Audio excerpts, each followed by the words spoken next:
Bitcoin and the pandemic. I woke up this morning, just a few minutes ago, and after recording another podcast, I opened up CoinMarketCap and I saw that Bitcoin's over 31,000. It just passed its record high maybe a couple weeks ago of 20,000, actually 19,000, high 19,000s. And so it's an incredible run-up. And I want to talk about Bitcoin and the pandemic because I believe there's two contradictory forces that are fueling each other. It sounds kind of strange, but it's incredibly powerful if you understand it. So there's force and there's counterforce. Like one of the laws of thermodynamics says that for every action there's an equal and opposite reaction. And what happens is as people feel more powerless, and in the pandemic, and also if there's a surveillance state, and other things associated with it, because now everybody is more monitored because people are more afraid of spread of transmission. I'm not saying that's a bad thing. We do have to be careful. I've done some different thoughts on this. I think that it's good to be careful, and it's good to be prudent. It's good to use good judgment. It's good to be obviously always respectful of your own health and other people's health to a maximal degree. But you don't want to live your life totally afraid, because fear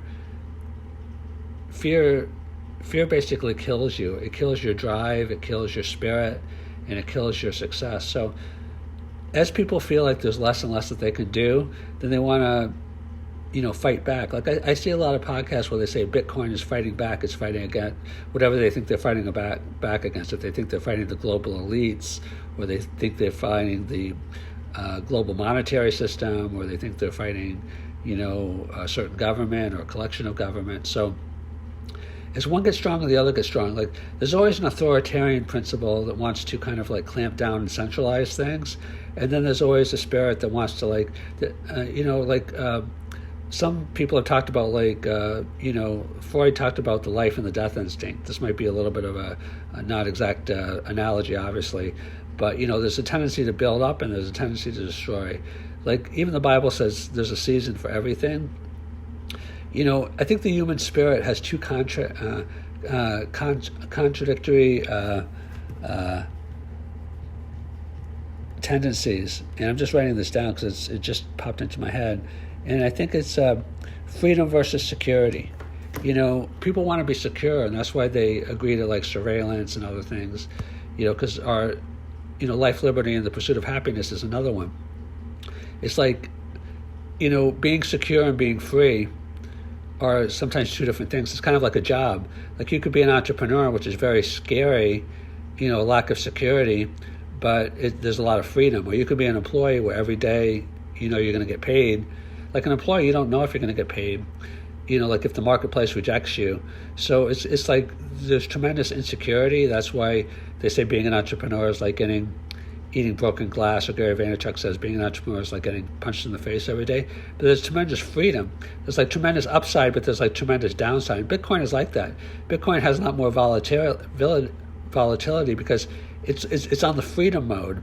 It's on the empowerment mode. So as a result, it's not in the security mode. The security mode is like, not the U.S. dollar, but U.S. dollar is probably a lot more secure than Bitcoin at this point. But some people are saying that's changing as Bitcoin becomes more adopted by institutional investors and seen as digital gold and things of that nature.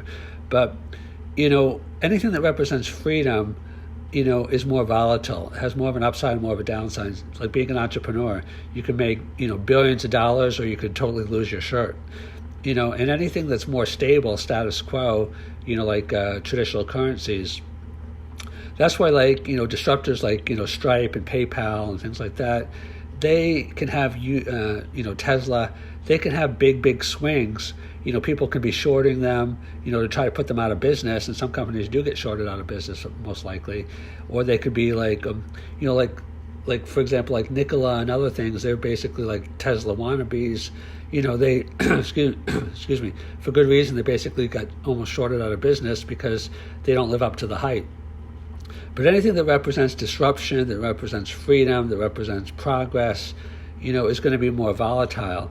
And anything that represents the status quo, security, people are going to be attracted to that also.